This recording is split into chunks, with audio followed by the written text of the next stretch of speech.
नमस्कार। आइए आज इस बाबा की कहानी में हम जानेंगे कैसे बाबा ने पहले ही बताया था कि हमें आनंद नगर जैसे कोई बड़ी जगह मिलेगी और कैसे आनंद नगर का डेवलपमेंट हुआ, कैसे बाबा क्वार्टर बना और कैसे बाबा ने कृपा कर वहाँ पे धर्म महाचक्र किया। गुरुदेव के दर्शन के बाद मेरे पति श्री बांके बिहारी जी को काफ़ी मनोबल मिल गया और काफ़ी ज़ोर शोर से मार्ग के काम में व्यस्त हो गए। रात दिन मार्ग का काम तथा पूजा कीर्तन साधना करने लगे और मार्ग के प्रचार में भी जी तोड़ मेहनत करके अपने गांव गोला में बहुत लोगों को दीक्षा दिलवाए तथा धर्म के प्रति जो अंधविश्वास भरा हुआ था उन सबको आचार्यों के द्वारा समाधान किया गया। लोगों ने मार्ग के आदेशों को स्वीकार किया। रांची हेहल में जागृति बन रही थी। उस समय जागृति तक जाने का रास्ता भी नहीं था, जिस कारण जागृति बनाने का सामान जैसे छड़, ईंट, सीमेंट वगैरह सभी मेन रोड से ढोकर ले जाना पड़ता था, जिसमें सभी दादा लोग मिलकर सामान की ढुलाई अपने से किए। ये लोग दिन में अपना ऑफिस का काम करते थे, फिर रात में जाकर जागृति बनाने के काम में जुट जाते थे। ये सब बाबा की प्रेरणा से ही होता जा रहा था।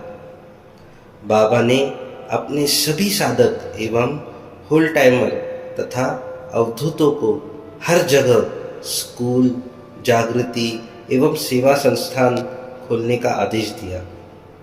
बाबा ने अपने एक साधक से कहा था कि अजी, तुम लोगों को बहुत बड़ा ज़मीन मिलने वाला है, जिसमें तुम लोग बहुत कुछ बना सकते हो, जैसे स्कूल, कॉलेज, ध्यान केंद्र, हॉस्पिटल, जागृति इत्यादि। तब दादा लोग बोले, बाबा हम लोगों के पास तो उतना पैसा नहीं है कि इतनी बड़ी ज़मीन खरीद सकेंगे। वह बड़ा जगह और भाग आज आनंद नगर बन गया है। यह ज़मीन गढ़ जयपुर राजा का था। उनकी रानी प्रफुल्ल कुंवरी ने यह ज़मीन आनंद मार्ग को दान में दिया था। यह ज़मीन पुरुलिया जिला बंगाल में पड़ता है। इसका नाम बागलता था, अब आनंद नगर बन गया है। वहाँ के आसपास के गांव वाले लोग ज़मीन पर कब्जा नहीं करने दे रहे थे। बाबा का आदेश हुआ कि तुम सब जाओ और वहाँ जाकर अपना झंडा गाड़ो, जिसमें इनके साथ बहुत से दादा लोग भी गए थे। उनमें एक दादा धनंजय भी थे। ये लोग बाबा के दूत बनकर आनंद नगर चले गए। वहाँ विजय तो होना ही था। ये दोनों दादा धनंजय जी और बांके बिहारी जी खप्पड़ दास और लक्कड़ दास बने और गांव में घूम घूम कर भिक्षा मांगते और सब खाना को एक साथ मिलाकर खा जाते। अघोड़ों जैसा व्यवहार करके तथा लोगों को झाड़ फूंक कर देते। धीरे धीरे गांव वाले अपना अपना रोग इन लोगों को सुनाने और दिखाने लगे। तब ये लोग उन लोगों को समझाए कि तुम लोग इतनी तकलीफ में हो, यहाँ कोई अस्पताल और स्कूल नहीं है। यहाँ पर हम लोग स्कूल, कॉलेज, अस्पताल बनवाएंगे तथा तुम लोगों को काम भी देंगे। इस पर गांव वाले समझ गए कि यहाँ हम सबों की भलाई का काम होगा। इसके बाद वहाँ तुरंत मिट्टी की कच्ची दीवार बनाकर एक 4-5 कमरे वाला स्कूल का निर्माण किया गया तथा लोगों के रहने के लिए भी घर बना। ये सभी मार्गी दादा लोग मिलकर बनाए। बाबा का भी एक छोटा सा घर बना। मेरे पति श्री बांके बिहारी जी प्राउड के सक्रिय कार्यकर्ता थे तथा नामकुन रांची में ये यूनिट सेक्रेटरी थे। सन 20 मई 1964 में मेरी शादी बांके बिहारी जी से हुई। मैं मार्गी नहीं थी, परंतु मेरा परिवार भी धार्मिक एवं सात्विक परिवेश वाला था।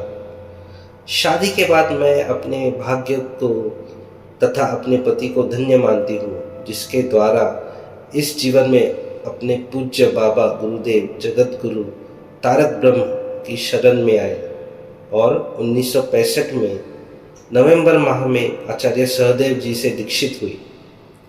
दिसंबर में मुझे मार्ग गुरुदेव बाबा का दर्शन मिला।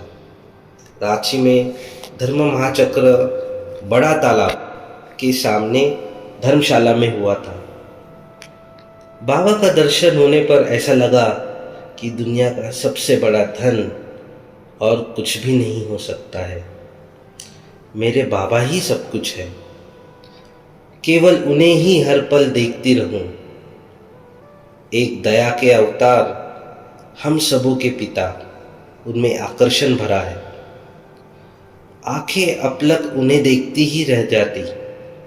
बाबा अपने भक्तों की व्याकुलता को देखकर बोले कि अजी, हम कोई आसमान के तारे तो नहीं हैं, हम तो तुम सबों के ही हैं। यह शब्द और वह सौम्य मुद्रा दोनों ही दिल में समा गए। बाबा जब धर्म महासम्मेलन से विदाई लेते थे तो मार्गी, दादा, दीदी रोने लगते थे। मेरे पति बाबा के परम भक्त थे। जब बाबा के साथ इनका पर्सनल कांटेक्ट हुआ तब बाबा बोले कि बेटा, मैं तुम्हें छड़ी से पीटता, परंतु तुम मेरे बहुत प्यारे भक्त हो। पीटूंगा नहीं, केवल कान पकड़ूंगा। इसी प्रकार बाबा के बारे में हम दोनों के बीच बहुत सारी बातें होती रहती थी कि बाबा बहुत सारी भाषाएं जानते हैं, वे सबके दिल की बात भी जानते हैं, वे परम पुरुष हैं। मेरी इच्छा हुई कि मैं कभी बाबा के मुंह से हम सबका घरेलू बोली बोलते हुए सुनती तो कितना अच्छा होता। मेरे पति बाबा के बहुत ही निकट रहे थे। वे बाबा की कपड़ा धोते, पैर दबाते तथा साथ में घूमने जाना, यह उनका ड्यूटी बना हुआ था। कभी कभी भजन भी गाकर सुनाते थे। पहले लोग अपनी इच्छा से भजन गाकर सुनाते थे। उस समय मुफलिस जी बाबा का बहुत भजन बनाए तथा सभी उसे लोग गाते थे। बाबा को मेरे पति एक गुलाब का फूल जब भी जाते बाबा को भेंट करते थे। बाबा अपने हाथों से वह फूल ले लेते। एक शाम ये बाबा को घुमाने के ड्यूटी पर थे। जब बाबा निकले तो उन्होंने पूछा, आज किधर जाएंगे? तो बाबा ने कहा, अजी, तुम लोग तो मेरे सारथी हो, जहाँ ले चलो। बाबा इनका कंधा पकड़कर गाड़ी में बैठ गए। ये सब अपने पूर्व जन्म के या फिर अपने पुण्य संस्कारों के द्वारा ही प्राप्त हो सकता है। परम पुरुष का साथ पाना कर्म का फल है। मेरे बाबा सदा हम सबों के साथ रहते हैं। 1966 में आनंद नगर में धर्म महाचक्र हुआ, जिसमें हम सब परिवार गए थे। उस समय मार्गी इतने अधिक मात्रा में नहीं थे। धर्म महाचक्र के दूसरे दिन बहुत मार्गी जा चुके थे। बहुत कम ही मार्गी आनंद नगर के उस मिट्टी के स्कूल में ठहरे थे तथा पंडाल में सुबह के समय बाबा का दर्शन एवं प्रवचन होना था। हम दोनों वहीं रुक गए थे। बहुत ही कम मार्गी थे। बाबा के लिए एक चौकी पर आसन लगाया गया था और नीचे दरी बिछी हुई थी, जिस पर हम सब मार्गी सामने ही बैठे हुए थे। बहुत ही आनंद का माहौल था। बाबा आए और चौकी पर बैठ गए। उस दिन बाबा के वजन के इतना बूंदिया बनाया गया था, जिसे बाबा के सामने लाया गया। बाबा ने उसे छू दिया, फिर सबको प्रसाद मिला। मीरा दीदी, जो बाबा की बड़ी भक्त है, वे जमालपुर मुंगेर की रहने वाली है, हारमोनियम में लेकर बाबा के सामने एक भजन गाने लगी, जो भजन मीरा ने अपने कृष्ण के लिए गाया था, जिसके बोल थे, बसो मेरे नैयन में नंदलाल। बहुत ही भावपूर्ण हो हारमोनियम बजाकर गाने लगी। 2 पंक्ति ही गाई, उनका गला रुंध गया और भावना में आकर आगे न गा सके। तब बाबा बोले, देखो जी, सभी कोई चाहता है कि हम ये सब कर लेंगे, परंतु परम पुरुष की जैसी इच्छा होगी वही तो होगा।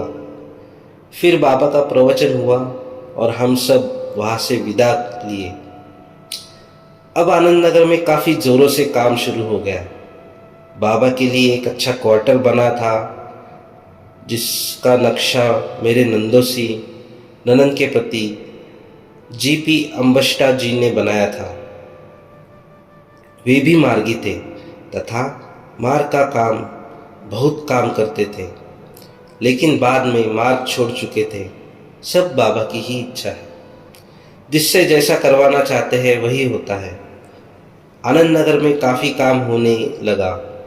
ये सब देखकर कुछ विरोधी तत्वों ने इसका विरोध करना प्रारंभ कर दिया और हमेशा कुछ न कुछ बखेड़ा खड़ा करने लगे।